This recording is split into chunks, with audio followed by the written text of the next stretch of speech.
60 ans que nous nous définissons en fonction de critères qui nous sont étrangers. Régime pluraliste, régime de parti unique, régime libéral, régime communiste, régime socialiste, mais où est le régime adapté aux pays africains dans tout cela?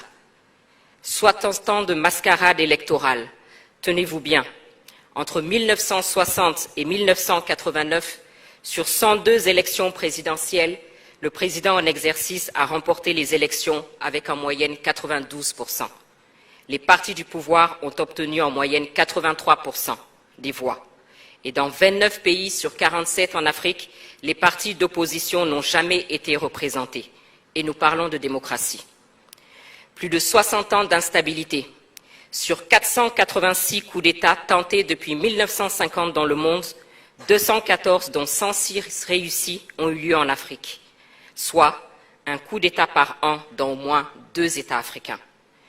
Plus de 30 ans que nous copions le système de démocratie à l'occidental, 30 ans de résultats électoraux douteux, de crise post-électorale, de gouvernance inefficace, 30 ans de dépenses exorbitantes dans un océan de misère où le minimum n'est pas assuré.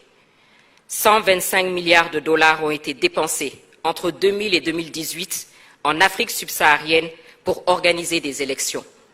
Combien d'hôpitaux, combien d'écoles, combien d'infrastructures aurait-on pu construire avec cela? 30 ans d'exercice de pouvoir par des dirigeants plus préoccupés par leur propre survie que par le bien-être de leur peuple. Des dirigeants illégitimes aux yeux des citoyens et cherchant plutôt à maintenir des systèmes autocratiques. Plus de 60 ans de désillusion, de perte de confiance, de mauvaise gouvernance et de stagnation économique. Il suffit de regarder les pays qui ont accédé à l'indépendance au même moment que nous et voir le niveau de vie de leurs citoyens aujourd'hui. Singapour, la Corée du Sud, par exemple. Il suffit de regarder le niveau de vie de certains pays auxquels il n'est pas systématiquement rappelé l'importance de la démocratie. Les Émirats arabes unis, par exemple. Qu'est-ce qui est finalement important pour nous, Africains? Copier les autres ou tracer notre propre voie vers nos aspirations profondes? C'est la question. Bonjour à toutes et tous. Merci pour votre présence, pour votre enthousiasme, pour votre engagement et vos encouragements. Depuis les premiers instants où nous avons partagé ce projet avec vous, ce projet qui est aussi le vôtre. Signe que nous ne sommes pas trompés. Il faut que la situation de notre continent change. Et pour cela, il faut réfléchir, il faut construire, il faut partager, il faut convaincre et surtout, il faut agir. Car si nous ne le faisons pas, personne ne viendra le faire à notre place. Je viens de vous décrire la situation qui est inacceptable. Illégitimité, rupture constitutionnelle, 3e mandat, crise politique, absence de décollage économique inclusif. Le système de gouvernance n'est pas adapté, c'est un fait. Les modèles plaqués ne fonctionnent pas. Si le but est la gestion vertueuse de la cité par des dirigeants légitimes vers le progrès inclusif, alors il faut accepter, comme le disait Amadou Hampâté-Bâ, que les hommes peuvent atteindre un but commun sans emprunter les mêmes voies. Il est temps de changer, de nous réinterroger et d'élaborer notre propre réponse, celles qui nous sont adaptées. Surtout que nous avons un riche passé, ne serait-ce que l'organisation de nos empires et royaumes. Et n'oublions pas de rappeler à ceux qui sont prompts à la dénonciation à géométrie variable de la question des droits de l'homme que nous, Africains, avons été les premiers à proclamer les droits de l'homme et du citoyen dans la charte du Mandé de 1236. Dans la commission gouvernance et institutions, nous avons travaillé sur plusieurs thèmes que nous avons déclinés en faits. Nous versons au débat nos pistes de réflexion pour être complétés, pour être enrichis, adaptés, car nous sommes conscients que l'Afrique est plurielle. Parce qu'une chose est sûre, il faut changer et il faut bien commencer quelque part. Nos pistes de réflexion sont faites sans tabou et de manière constructive.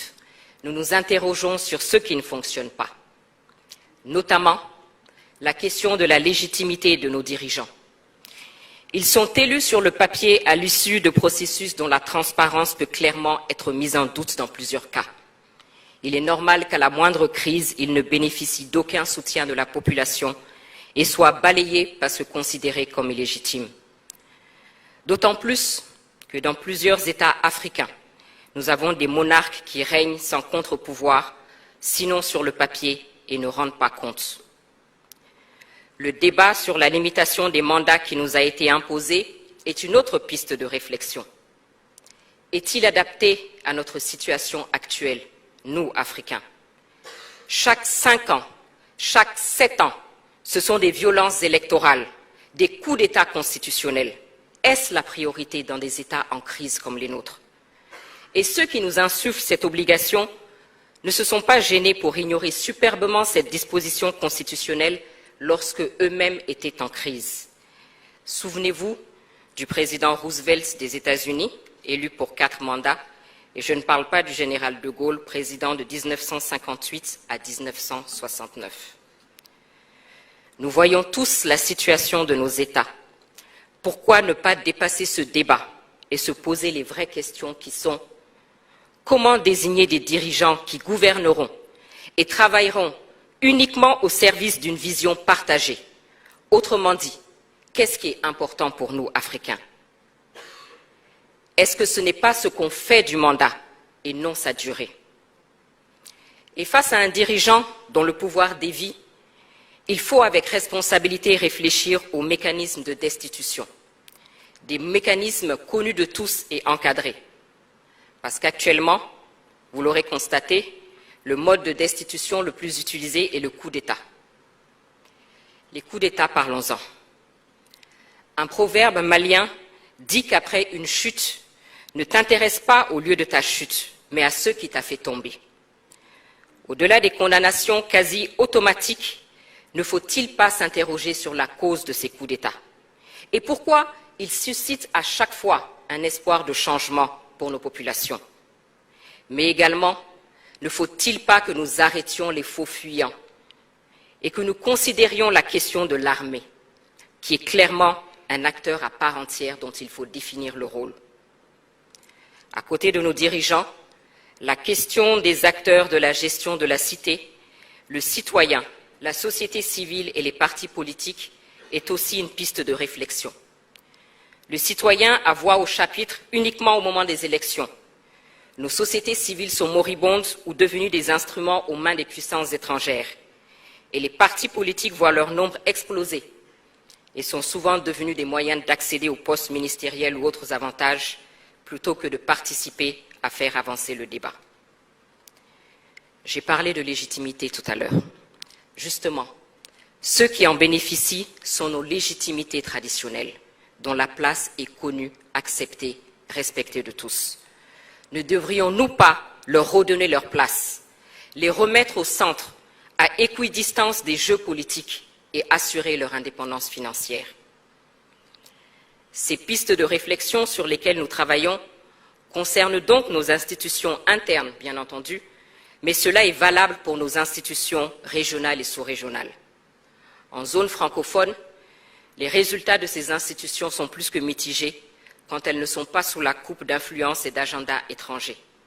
Sinon, comment expliquer que les décisions de ces institutions dites africaines soient annoncées depuis une capitale européenne, ou alors que les chefs d'État de ces institutions soient invités par un chef d'État européen à tenir leur sommet dans une ville américaine? Qui paye commande? Parvenir à l'indépendance financière de ces institutions est donc une question cruciale. Ces pays qui tentent de nous imposer leur agenda ont tous leur politique africaine, alors que clairement, nous-mêmes ne parvenons pas à bâtir une politique africaine commune digne de ce nom, et encore moins une politique africaine du monde. Le dénominateur commun à toutes ces pistes que je viens d'évoquer est la prise de conscience et le sens de la responsabilité. Pour Patrice Lumumba, l'Afrique écrira sa propre histoire. Le temps est venu. Le temps est venu sans idéalisme, sans tabou, et en ayant le courage de remettre en cause certains principes érigés en dogme, et en ayant à l'esprit les besoins réels de nos concitoyens, le temps est venu de rechercher nos propres réponses. Et c'est ce que nous essayons de faire parce que personne ne viendra le faire à notre place. Je vous remercie.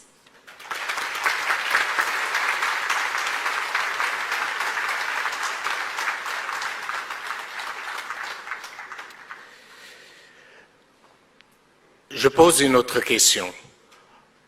Entre les différents coups d'État militaires qui ont eu lieu en Afrique ces dernières années et les différentes révisions constitutionnelles dans l'optique d'obtenir un troisième mandat, lesquels de ces événements ont causé le plus de tort au continent? Chacun se fera sa réponse. Deuxième question. Pour ceux qui sont amoureux du système démocratique occidental africanisé, j'aimerais rappeler que l'élection ne peut pas être la solution ultime. Pendant trop longtemps, on nous a fait croire en Afrique qu'il suffisait d'organiser une élection pour régler les problèmes.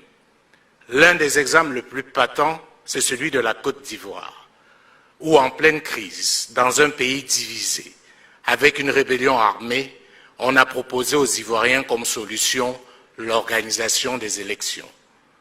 Résultat, plusieurs milliers de morts. Jusqu'à quand allons-nous continuer à jouer à ce jeu macabre? C'est aussi une question à laquelle j'attire votre attention. À présent, je veux inviter Cheikh Travali, qui est le président de la commission économie et finances au sein de Mansa. Cheikh, s'il te plaît.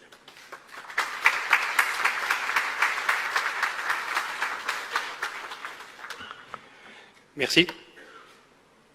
Mesdames et Messieurs, dans notre commission économie et finances, nous avons traité d'un certain nombre de problématiques qui sont transversales à notre sous-région. En particulier, l'appartenance à une zone monétaire commune et ses implications en termes de souveraineté et de compétitivité. La capacité de nos systèmes de financement à générer des solutions internes couvrant adéquatement les besoins de financement et de transformation structurelle de nos économies. L'absence de croissance inclusive et équitablement partagée, le faible niveau d'industrialisation de nos pays et finalement le climat des affaires. Voilà les thématiques que nous avons essayé d'embrasser. Pour toutes ces problématiques, nous avons essayé de dresser un état des lieux sans complaisance.